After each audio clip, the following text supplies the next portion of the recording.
I've been demoted at work, I announced as he came home, his expression somber.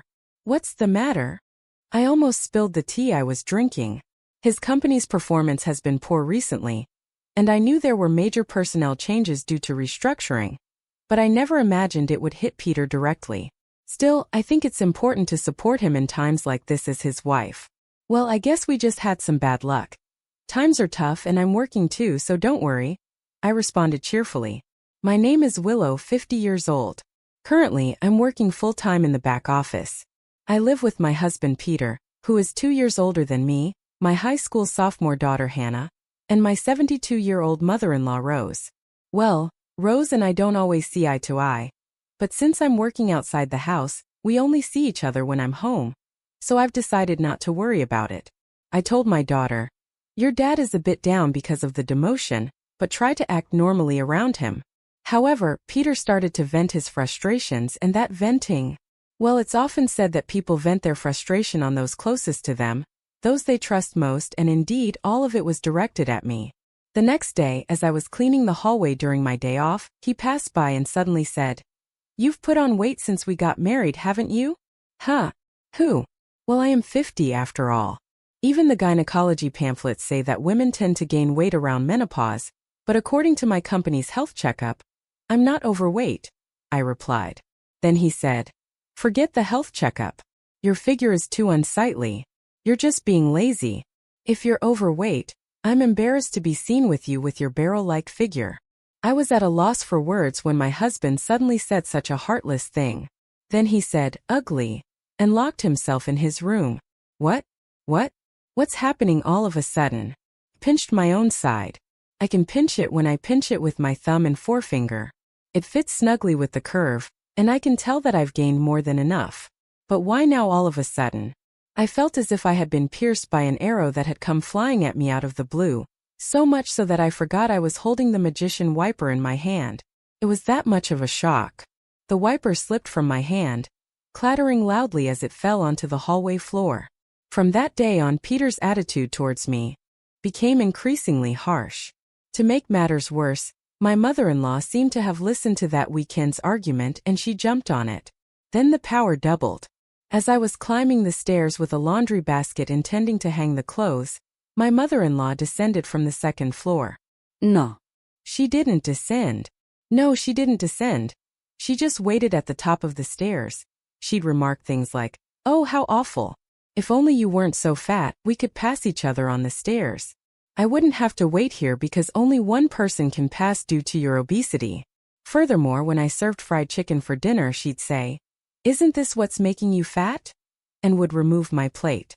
She'd suggest that the three of us who aren't overweight should eat. My gynecologist told me after middle age, you either get fat or you lose weight. But my mother-in-law was on the thin side. My mother-in-law was skinny like a dried-up tree, but I was still able to tolerate her petty harassment. Such nuisances had been commonplace, so I was somewhat used to it. What really pierced my heart was my husband's behavior. Since that incident, my husband Peter stopped talking to me. There was no thank you, or that was delicious, even when I served him breakfast. He just silently ate and then got up. He'd silently enter and leave the bathroom. We still shared the bedroom, but he just turned his back and played with his smartphone. I couldn't stand being treated as if I were invisible. One night in the bedroom, I gathered my courage and asked, Hey, did I do something to deserve being ignored? He responded, Not really, but I just don't want to talk to anyone other than humans.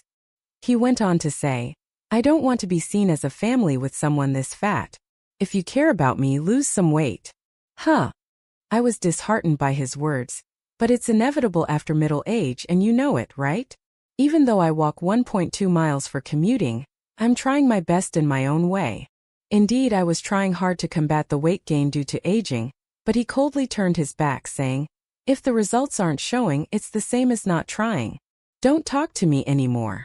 From then on, he truly stopped responding to me. My mother-in-law continued to tease me about my weight, and whenever meat, fruits, or rice were on the table, she'd question, Are you allowed to eat that? Are you aware? And I ended up being able to only eat salads and boiled vegetables. Peter just watched all of this without saying a word, only moving his chopsticks in silence. I may be at the end of my marriage. I began packing my belongings in my spare time. If I'm going to be treated as the heir by Peter, then maybe it would be better to just become invisible. When I told my daughter, I'm thinking about going back to my parents' house, she responded, yeah, I get it. I've seen Grandma and Dad always pick on you during mealtimes. It's hard to watch. I'll go with you, Mom. We can live in your parents' house, and I can still go to high school from there. And now tomorrow is the day when the demotion I've known about for a while kicks in. Right after the winter break. Peter came over with a smile saying, let's have a drink everyone just this once. Starting tomorrow, the life without subordinates will begin for him. I wonder if he finds that unbearable, but by this time I've lost the will to go along with it.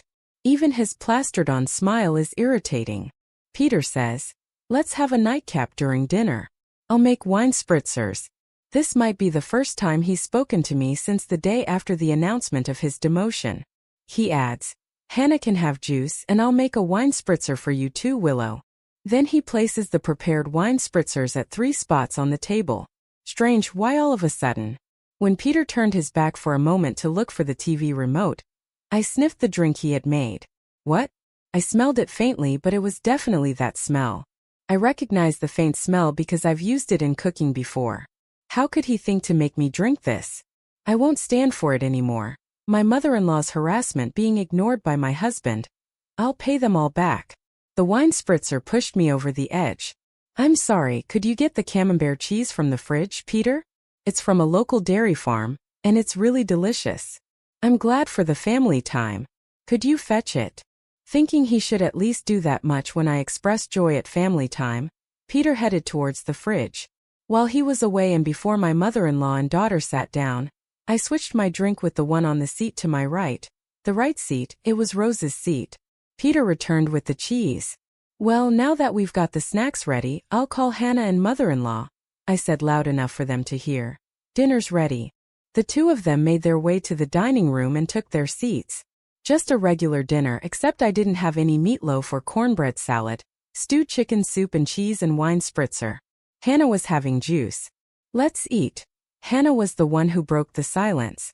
Peter and my mother-in-law remained silent. I sipped on the wine spritzer Peter had made. He was watching me closely. I smiled and said, yeah, it's good. Huh? Peter murmured something under his breath, but I ignored him. I dug into the salad and then took another sip of the wine spritzer. Suddenly, a beam of red liquid shot out from my mother-in-law. It reminded me of Godzilla's fire breath. Wait, what, Grandma? What happened? My daughter stood up in surprise. Some of the liquid splashed her salad. Did you choke? Are you okay? Hannah grabbed a towel and quickly returned. But as she returned and handed the towel to my mother-in-law, who wiped her mouth. What is that? Hannah voiced out in shock. Grandma, your mouth, it looks like spicy cod roe. My mother-in-law began to freak out. Hey, you. He put in my drink, she shrieked and lunged at me. I coldly brushed her hand away. It wasn't me, Peter made it. Being brushed off for the first time and hearing that Peter was responsible for the dish must have been quite a shock. What? My mother-in-law screamed, her lips still covered in sauce, then turned to look at Peter. He was shaking. I leaned towards Peter, resting my hand on the table to exert some pressure. You thought you could hide it in the wine spritzer, didn't you? I could smell it a little because I've used it before. That was a drop of hell, wasn't it? I had bought it at the food fair in Alabama. It's not as famous as death sauce, but because it has a hint of lime, I liked it more for its homey taste. That hint of lime was what I smelled, which means he mixed a considerable amount into the drink. My mother-in-law must not have noticed due to the smell of the wine spritzer or thought the lime smell was part of the flavoring. That's probably why she drank it. But regardless, this was a seriously malicious prank. Extremely vicious. Wait, Dad did that? Why? Hannah wore a shocked expression. I actually intended for Willow to drink it, Peter confessed. You should exchange it with yours, frothing at the mouth. Mother-in-law is also out of line.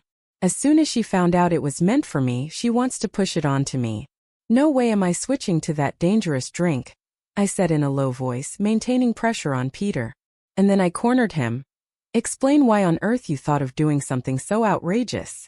To this he replied, You were staying chubby and spicy food boosts metabolism, so I thought I'd make it. Wow, that's pathetic. What a lame excuse. I laughed sarcastically.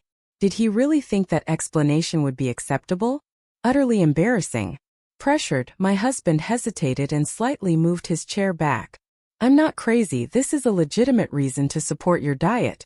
Here, exchange this with your cup and drink it. I made it for you. My husband retreated. I closed in the distance. My husband retreated. What are you saying? As the one who made it, you should taste it to see if it's delicious. Come on. When I got up, I took the cup containing a drop of hell in front of my mother-in-law and threw it in front of my husband. I put it aside, then I moved my face closer again. After ignoring me and treating me like air for so long, did you think I would honestly drink something you said you would make with a smile out of the blue? Didn't it occur to you in your empty head? Isn't it too childish? Come on, taste it. As the one who cooked it, you should take responsibility. I slammed the table. At that sound, my husband, thinking he could escape with a little more backpedaling, stood up from his chair and backed off. After a tense silence, drink it. A quiet voice spoke. My husband and I turned to the source of the voice. The voice came from our daughter, Hannah. Hannah started to speak as if she was squeezing out the words. Taking your frustration out on Mom, who supports you the most when things don't go well at work, and repeating cruel treatments, this is like a childish prank. I might not be supposed to say this to my parents, but it's too childish and unbearable to watch. Our daughter stood up too, and she continued, facing her father. Is it wrong to be overweight? Mom wakes up early and walks to work, and she also brings lunch, so it's not like she's not trying. Then she turned to her grandmother. And you're going along with it, taking away my mom's dinner like fried chicken. What grandma is doing is like middle school seniors and juniors. It's embarrassing. At those words, a flustered Rose began to make a confused excuse. That's not it. I'm just worried that Hannah's mom won't gain any more weight. She must want to be seen favorably by her granddaughter. In fact, Rose-eyed Hannah. But this time Hannah was harsh. Compassion is something that is conveyed to the other person. It hurt to see Mom's dinner. Despite Mom looking sad, I wouldn't call that compassion. Mom hasn't had any issues in her checkups, but still taking away her side dishes is just mean. Rose fell silent, and another thing, it seemed Hannah was done talking to Rose for the time being. She turned back. Hannah turned back to her father, Mom goes to the gynecologist every month and keeps herself active, but despite all that, Dad just ignores her because she's put on some weight. What's his deal? That atmosphere he creates by ignoring her makes the house feel so tense. Can't he see that? Even Colonel Sanders and Aunt Stella from the cookie ads are plump. There's a term called happy weight, you know. If she gets older and becomes a lovely grandmother like Aunt Stella, I'd be thrilled. When I have kids and she's become a grandma, wouldn't it be great to say, Mom, you've come to some happy weight? And laugh about it? That's my dream. Could you please not ruin it for me? Her gaze was cold as ice as she spoke matter-of-factly. However, her words warmed my heart like hot milk to go with cookies. It's a pathetic sight to see a father scorned by his own daughter. And one more thing, she directed her words at her father. If you're going to ignore someone because of the weight gain due to aging, you should realize that with your thinning hair, you could easily be overlooked yourself. The tension was palpable at the dinner table. Her biting words had brought a chill to the living room. It felt so cold you'd think that even a banana would freeze. It seemed she had said all she wanted to. After, she turned to me. That's enough, Mom. It's time to let it go. It will be better for you. Her words took me aback. It would be better if I let go? That's right, you should let it go, as I said earlier. My dream is to see you holding my child, saying you've gained some happy weight and laughing. For my sake, I want you to be happy because that's part of my dream, so please let it go. Be happy and fulfill my dream. Her words filled my heart. Every single thing she said made me so happy that I didn't care about being ignored by my husband, the fat shaming from my mother-in-law, or the drink issue. Warm tears streamed down my cheeks. Yes, you're right. My vision blurred up with tears. Hurry up, Mom. She patted my back and gave me a gentle push. Oh, okay. I went to the kitchen and brought back a document I had been hiding for some time. What? My husband let out a startled exclamation. After about a month of being ignored, I started thinking. I have my bags packed, Let's each go our separate ways. I presented the divorce papers with only my name written on them. I just wanted you to lose some weight. If you had slimmed down as I asked, I would have been content. I only realized it was venting after Hannah pointed it out, but since you didn't lose any weight, I thought I'd torment you more. I didn't mean for this to. I didn't expect this to happen. My husband began to panic. It's on those who didn't notice until things got serious, and what they're so upset about is incredibly childish. My daughter Hannah retorts sharply. Living without her adorable granddaughter is no joke for my mother-in-law, it seems.